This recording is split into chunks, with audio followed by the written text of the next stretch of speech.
আমরা আজকে ঘরোয়াভাবে ঝালমুড়ি খাবো। ঝালমুড়িতে আমরা শুরুতেই পেঁয়াজ কেটে নিছি, এখন হলো মরিচ কাটতেছি। মরিচগুলো কাটা শেষ, এখন আমরা হলো টমেটো কাটবো। মানে শীত অগ্রিম শীতের যে টমেটোটা ওইটা আমরা, যদিও একটু কাঁচা আছে, আমরা ওইটা নিতেছি। এখন কেটে নিলাম টমেটো, কুচি কুচি করে কেটে আমরা যে এখন নিতেছি এগুলো। এখন পেঁয়াজ টমেটো কাটা হইতেছে।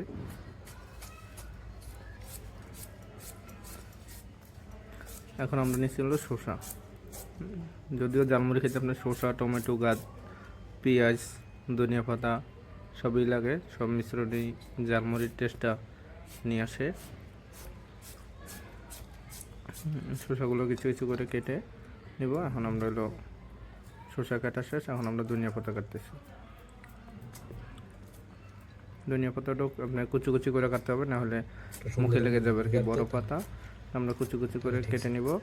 ধনিয়া পাতা শেষ হলে আমরা এটারে ভালো করে লবণ দিয়ে মিশ্রণ করে নিব।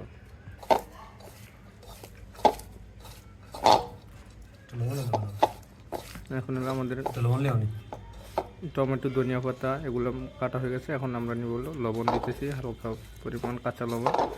তারপরে আমরা দোকান থেকে 2টা ঝালমুড়ির প্যাকেট নিয়ে এসেছি ঝালমুড়ি খাওয়ার জন্য। আমরা এই যে এখন সরিষার তেল দিব। সরিষার তেলটা দেওয়ার পরে আমরা এই যে আপনার এখন হলো মুড়িটা কেটে নেব। এই যে এটা ভালো করে তেলটা মিশ্রণ করে তারপরে এখন হলো আমরা মুড়ি কেটে নেব। মুড়িটা কেটে মুড়িটা কেটে নিচ্ছি আমরা। এখন এক এক করে 2টা মুড়ি কাটা হয়ে গেছে। এখন এই যে মুড়িগুলো দেওয়ার পরে আমরা দিও ঝালমুড়ি বিশেষভাবে কোনো চানাচুর ইউজ করি না। মুড়ির সাথে একটা সাদা মুড়ি দিছি, এটা দিয়ে এই যে মিশ্রণ করে মিশ্রণ হইতেছে। এখন মিশ্রণ হওয়ার পরে আমরা নিজেরা ঘরোয়াভাবে ঝালমুড়ি পরিবেশন করব।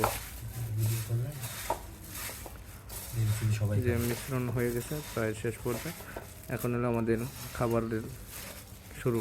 এখন আমরা খাবো, চলুন দেখা যাক কেমন টেস্ট হয়েছে।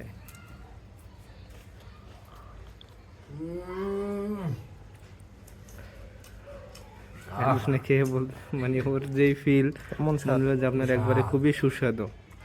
তো দেখি